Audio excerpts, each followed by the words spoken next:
ఇంగ్లీష్‌లో మాట్లాడాలంటే భయమా? మీలాంటి వాళ్ళ కోసమే spoken English personal training classes వెంటనే జాయిన్ అవ్వండి.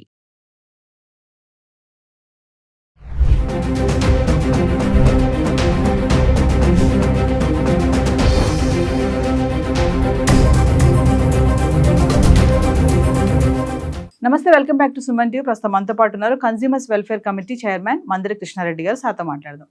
నమస్తే సార్. నమస్తే అమ్మ. సార్, ట్రంప్ హవా H1B వీసా వాళ్ళందరికీ కూడా ఒక హెచ్చరిక. అంటే రెన్యువల్ కోసం మీరు ఇండియా కనుక వెళ్తే మళ్ళీ అమెరికా వచ్చే ఛాన్స్ ఉంటుందో లేదో అన్న ఒక భయభ్రాంతులకు అయితే గురి చేస్తున్నారు.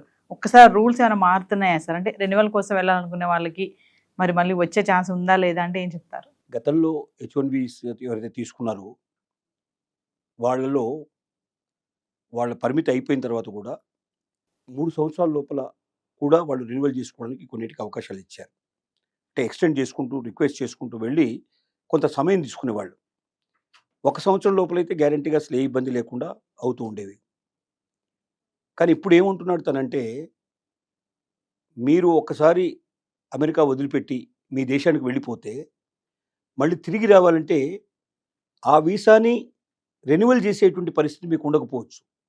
అంటే మళ్ళీ ఫ్రెష్గా మీరు సప్లై చేసుకోవాల్సిన పరిస్థితి ఉంటుంది తప్ప, అంటే మీరు ఎప్పటిదాకా అయితే ఇక్కడ ఉన్నారో అప్పటిదాకా మాత్రమే మీకు అవకాశం ఉంటుంది. కానీ ఇక్కడ ఉండాలంటే ఏంటి, వీసా అయిపోయిన తర్వాత ఇక్కడ ఉండే పాసిబిలిటీ లేదు. ఇక్కడ 2 రకాల ప్రాబ్లమ్స్ ఉన్నాయి. మీరు వెళితే అది కాదంటున్నాడు, ఉంటే అవుతుందా అంటే అవుతుందని చెప్పడం లేదు. అంటే ఒక సంకటావస్థలోకి పడేసే పరిస్థితి ఏర్పడుతుంది.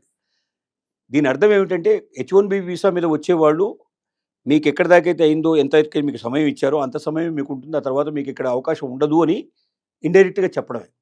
రాబోయే వాళ్ళకు కూడా ఈ రకంగా హెచ్చరిక చేస్తున్నాడు. దీనివల్ల ఏమవుతుందంటే కంపెనీస్ కూడా చాలా విపరీతమైన ప్రాబ్లంలో పడ్డాయి. వాస్తవంగా ట్రంప్ ఫెయిల్యూర్స్ గురించి అసలు మనం చాలా టైం పాటు మాట్లాడుకోవాల్సిన పరిస్థితి. అప్పటికి 2 నెలల లోపలనే ట్రంప్ మీద వ్యతిరేకత కావాల్సినంత వ్యతిరేకత వచ్చేసింది. ఆర్థిక మాంద్యం వైపు కూడా అమెరికా ప్రయాణం చేసే పరిస్థితులు ఏర్పడ్డాయి. ఈ మధ్య తీసుకున్నటువంటి ఒక సర్వే లోపల, నేషనల్ లెవెల్లో చేసిన సర్వేస్లో ఒక అమెరికాలో 52% పీపుల్ అమెరికాలో ట్రంప్ను వ్యతిరేకించడం మొదలుపెట్టారు. ఆల్రెడీ స్టార్ట్ అయిపోయింది. సో ఇది ఎక్కడి దాకా వెళ్తుందో, అంటే ఇంత తొందరగా 2 మాసాల లోపల ఇంతవరకు ప్రపంచ చరిత్రలో, అమెరికన్ చరిత్రలో ఇంతవరకు ఏ ప్రెసిడెంట్ మీద కూడా 1 సంవత్సరం లోపల ఎప్పుడు కూడా వ్యతిరేకత రాలేదు. కానీ 1 సంవత్సరం కాదు కదా, 2 మాసాల్లోనే 52% వ్యతిరేకత మూటగట్టుకున్నాడు. అంటే తీసుకున్న నిర్ణయాలు బట్టి అంటారా సార్? చాలా. ఎందుకంటే వలసవాదుల్ని విపరీతమైన బాధ పెట్టడం ప్రారంభించాడు. తను ఏమనుకున్నాడంటే, వలసకు వచ్చిన వాళ్ళందరినీ వెనక్కి తిరిగి పంపించేస్తే అమెరికాలో ఉన్న వాళ్ళందరికీ ఉద్యోగాలు దొరుకుతాయి. దానివల్ల నాకు ఓటేసిన వాళ్ళందరూ సంతోషపడతారు. మళ్ళీ ఎన్నిసార్లైనా నేనే ఎన్నికవుతాను. ఈ రకంగా అతను మూర్ఖంగా ఆలోచించాడు. కానీ ఇక్కడ జరుగుతుంది ఏమిటంటే, వ్యవసాయ క్షేత్రం తీసుకోండి. అగ్రికల్చర్ సెక్టార్లో అసలు అక్రమంగా వలస వచ్చిన వాళ్ళలో మోర్ దెన్ 50% అగ్రికల్చర్ సెక్టార్లో పనిచేస్తున్నారు. ముఖ్యంగా మెక్సికో నుంచి వచ్చేటువంటి వాళ్ళంతా కూడా దాదాపు అగ్రికల్చర్ సెక్టర్ ఉంటారు. ఎందుకంటే వాళ్ళకి అక్కడికి పంటల్లో పెద్ద తేడాలు ఎక్కువ ఉండవు. పంట పండించే విధానాలు కానీ సంగతి కానీ అక్కడ ఉంటాయి. ఇప్పుడు వీళ్ళందరినీ బలవంతంగా సంఖ్యలు వేసేసి దేశంలో వదిలిపెట్టడం ప్రారంభించారు. వాళ్ళు కూడా భయపడి పారిపోయి చాలామంది దేశాన్ని వదిలిపెట్టేసి మళ్ళీ వాళ్ళు వెనక్కి వెళ్ళిపోయినట్టు సంఘటన కూడా ఉంది.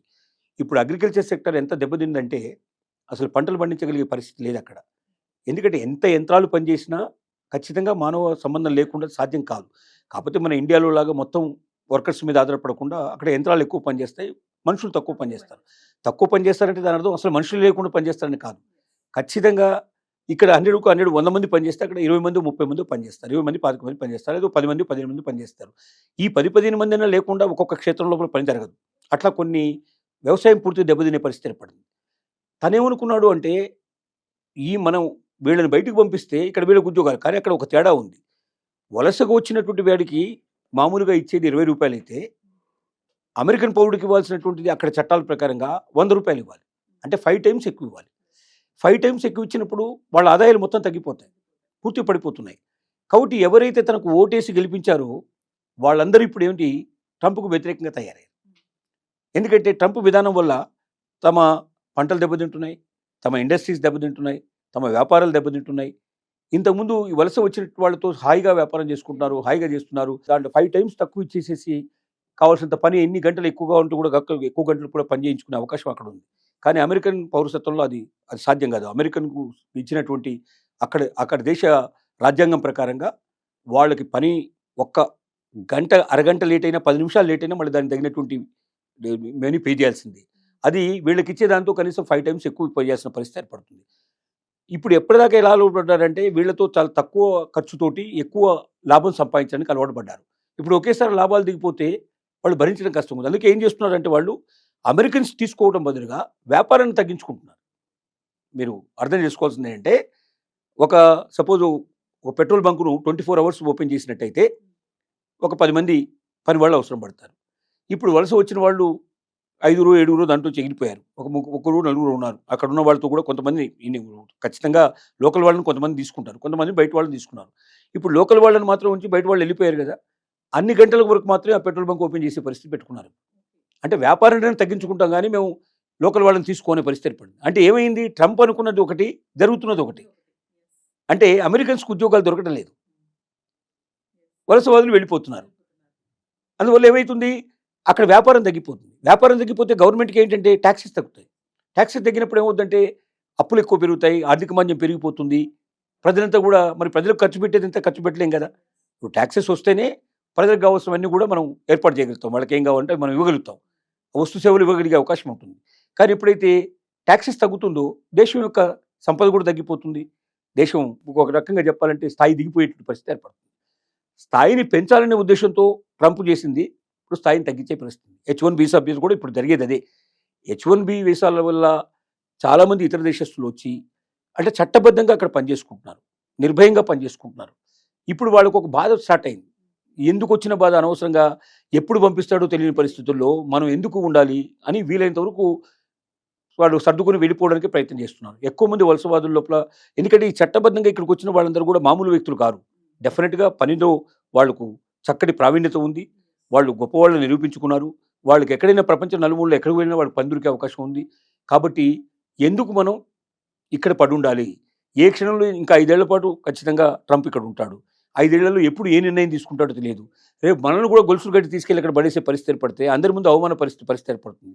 దీనికన్నా ఇప్పుడే సర్దుకోవడం మంచిదని ప్రతి కంపెనీలో కూడా అలజడి స్టార్ట్ అయ్యి చాలామంది ప్రయాణాలు కట్టారు, సర్దుకున్నారు.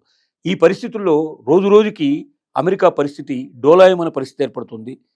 ట్రంప్ అనుకున్నది ఒకటైతే జరిగే రిజల్ట్ మరొకటైంది. ఇంకా ట్రంప్ యొక్క ఫెయిల్యూర్స్ చాలా ఉన్నాయి చెప్పాలంటే.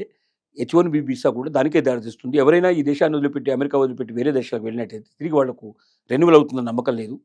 1 ఇయర్ లోపలే ఎప్పుడైనా రెన్యువల్ చేసుకునే పాసిబిలిటీ ఇప్పటికి కూడా అవకాశం ఉంది, కానీ 1 ఇయర్ తర్వాత రెన్యువల్ అయ్యేటువంటి పరిస్థితులు లేవు. అందువల్ల ముందే జాగ్రత్త పడాల్సిన పరిస్థితి ఏర్పడుతుంది.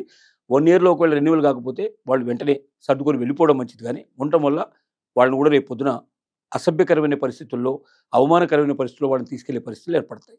ఇది సిచ్యువేషన్. Thank you sir.